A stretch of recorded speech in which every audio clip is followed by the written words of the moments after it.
Bonjour à tous, on se retrouve pour le Quintet dominical direction l'hippodrome de Paris-Vincennes pour le Grand Prix du Portugal. Dédicace à tous les Portugais et Portugaises qui me suivent sur les réseaux sociaux. Très heureux de vous accueillir comme chaque jour sur ma chaîne YouTube. 16 partants, dès 8 ans.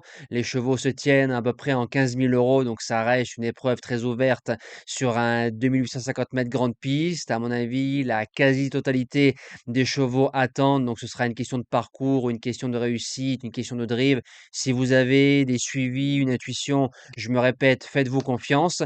2 jours que je vous dis pas les 1500 likes, donc like en baisse, n'hésitez pas à liker, partager, c'est gratuit la team, je compte sur vous. N'hésitez pas à lâcher vos avis, vos idées, partager vos sélections dans le forum des commentaires en toute sérénité et n'hésitez pas à vous abonner à la chaîne YouTube, c'est gratuit et de cliquer sur la cloche des notifications. Ça vous permettra d'être au courant dès la mise en ligne de la vidéo. On va retrouver les résultats de la journée d'hier, donc jeudi, débrief du quintet, le gagnant Trou Tedesco qu'on avait mérité son quintet, le numéro 10, score de 16 que je n'avais pas, j'avais hésité avec l'As en 7e position, mauvais choix de ma part qui fait l'arrivée, le 6 qui fait sa meilleure valeur de sa carrière.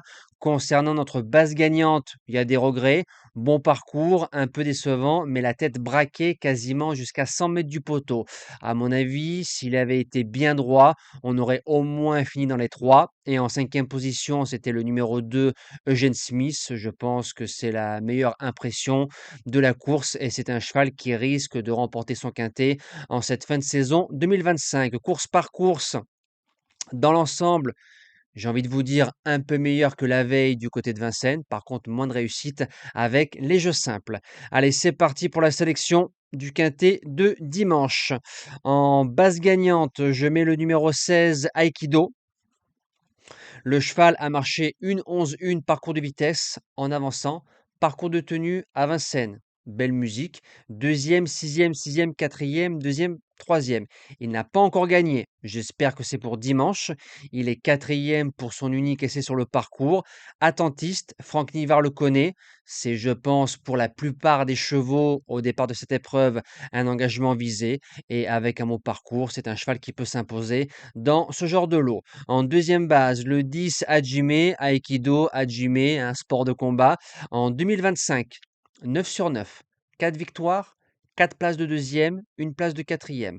Il a battu un certain Dadi Del Ronco, qui s'est placé de quintet du côté d'Anguin. Donc prix de série parisien, le niveau, tu l'as. Première fois grande piste, entraîneur-driver en forme, si le cheval passe la côte, pour moi, il fait l'arrivée. Pour les chances, le numéro 13, Anna Docagne, elle est quatrième du prix de Noailles face aux 7 ans. On y retrouvait Inside Spoken, Easy Boy de Cinglé, Elios Gemma. En respectant l'opposition de tous les 8 ans, il n'y a aucun trotteur de ce niveau-là au départ du quintet de dimanche. Auparavant, à Anguin, troisième sur un parcours de vitesse, bien couru, attentiste, mais comme l'entraîneur est en forme, avec un bon parcours, elle peut faire afficher une belle cote. En quatrième position, le 9, Hugo Dubourg, qui sera déféré des 4 pour l'occasion. C'est un cheval qui a marché 1,11,1 parcours de vitesse récemment en avançant. Petit parcours absolument sur les 2850 mètres grande piste. Je le trouve peut-être un peu meilleur sur 2100 parce que c'est un cheval qui peut se tendre et il faut que ça roule. Si ça roule avec un bon parcours et des bons dos, c'est possible de finir dans les 5. En 5e position, le numéro 6, All Black Mess. Il est 7e d'un meilleur lot à Cabourg gêné, disons malheureux. À 5 ans, il gagnait 2700 mètres grande piste à Vincennes.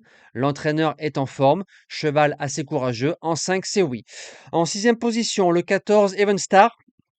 Ça sent forcément l'engagement visé, comme la plupart des concurrents au départ de cette épreuve. Le cheval a fait une belle fin de course du côté d'Amiens. Il a fini en avançant. Grande piste, 0 sur 4. Donc c'est pour ça que je le mets un peu plus bas. Si on insiste et comme l'engagement est magnifique, on se laisse tenter et on met Eric Raffin. Je le garde en 8 chevaux sans problème. En 7e position, le numéro 11, Elecho. Parcours de vitesse, parcours de tenue, il va à gauche, il va à droite, il dit jamais non. En 2024, on le touchait à plusieurs reprises dans des courses d'amateurs à Vincennes. Il est en forme, il vient de bien gagner. C'est un cheval qui n'a qu'une seule sauce. Voilà, donc faut qu'il soit ramené et à portée de fusil.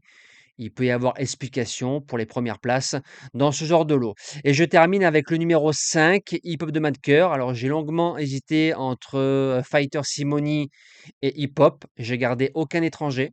J'ai pris le risque. À pareille époque, l'année dernière, seulement plaqué devant, il devançait Fighter Simoni qui pour moi est meilleur parcours de vitesse. Il a fait l'arrivée sur ce parcours.